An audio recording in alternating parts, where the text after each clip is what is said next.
Hey folks, another movie review. This one kept popping up on my social media as a little segment, so maybe they know the kind of movies that I would enjoy, and they recommend little snippets in hopes that you go and watch the whole film.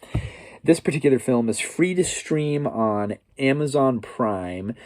It came out 10 years ago, and it was released in, I believe, April of 2014. It is a vigilante justice movie, and if you know me personally, you know I love me some vigilante justice. One of my favorite movies is Taxi Driver, starring Robert De Niro, Martin Scorsese classic. This movie, Miss Meadows, was directed and written by Karen Leigh Hopkins. It has a 1 hour and 28-minute runtime, and it cost approximately between $3 and $5 million to make. And it was filmed on location in Cleveland, Ohio, which I have been to, and there are some cool parts and lots of history in Cleveland. And then there are some incredibly dangerous and very rough parts of Cleveland. One of my personal heroes, Harvey P. Carr, lived in Cleveland Heights. If you're not familiar with American Splendor, the movie where Paul Giamatti plays Harvey, recommend it. That's probably on my top 10, top 20 list. Anyway, this movie is not. If you're going to watch a vigilante justice movie with more character development and more build-up, watch Death Wish, starring Charles Bronson. This movie is mediocre at best, starring Katie Holmes, which is probably the only redeeming thing because she's a good-looking gal.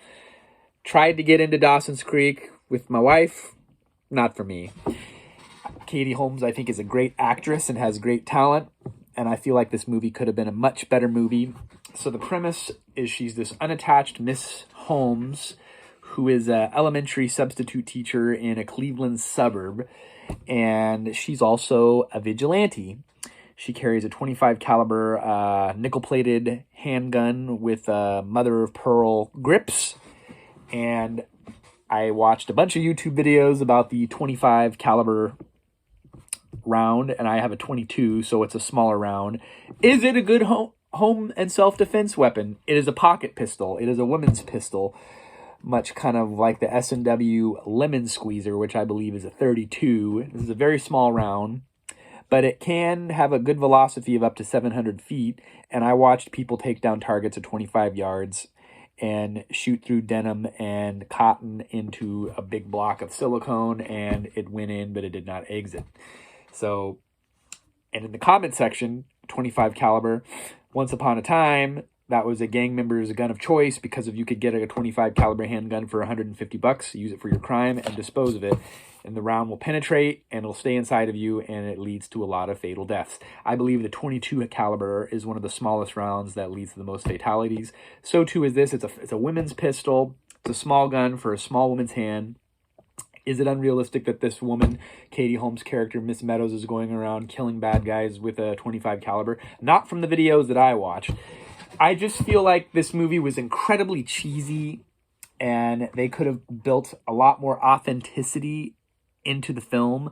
They kind of make her like this cosplay of a 1950s trad wife, traditional housewife, and they kind of give that as her shtick, as like, here's this really prim and proper woman wearing gloves and A-line dresses with belt sashes and high heels with tap dancing soles, tip-tapping her way down the sidewalk reading books on poetry, and some hooligan comes up and threatens her, and she pulls this .25 caliber handgun out of her purse and blasts them at a close range.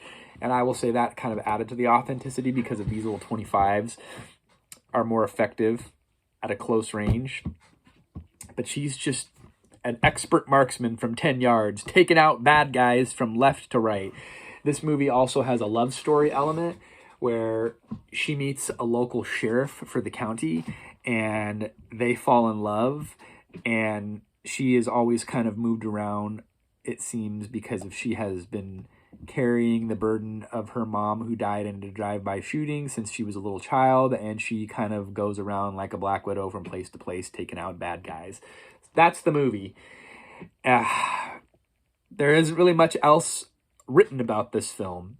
It's just not, it's pure fluff. Didn't really do anything at the box office. I couldn't even find box office totals other than the budget that I had mentioned earlier. it could have been a much greater movie. But again, I feel like some of the scenarios were kind of dumb compared to a classic like Death Wish from the 70s, which I watched probably 10 years ago, and I didn't review it at the time. I wasn't doing YouTube reviews, but I might need to revisit that. Huge shout out to my buddy Andrew, who I watched the original Death Wish back in Yorba Linda, California, circa 2015, 2016. Anyway, save your money. If you want some pure fluff to just have on in the background while you're making dinner or doing the dishes, you could watch it. Katie Holmes is some eye candy, and then you see her with a 22-25 caliber gun. Ooh, but besides that, not really great. Save it for Taxi Driver. Save it for Death Wish. I'm going to go 2 out of 5 on this movie. Rotten Tomatoes, 38% average. Terrible. IMDb, 5.8 out of 10. 143 people have submitted their reviews on Google, and I don't know what they were smoking because of this movie. Not great. They are 4.1 out of 5. So, I don't know. Maybe I'm way off. The critics' average on Rotten Tomatoes is 55%. So, I don't think that many people would be wrong. It's just not a very strong film. Again, I feel like it could have been a better movie. They could have developed the character a little bit more. The story could have been a little bit darker. It's just kind of cheesy. Some of the villains are just kind of cheesy. The whole shtick of her being this prim and proper woman, it kind of, I don't know. She could have been a much better vigilante.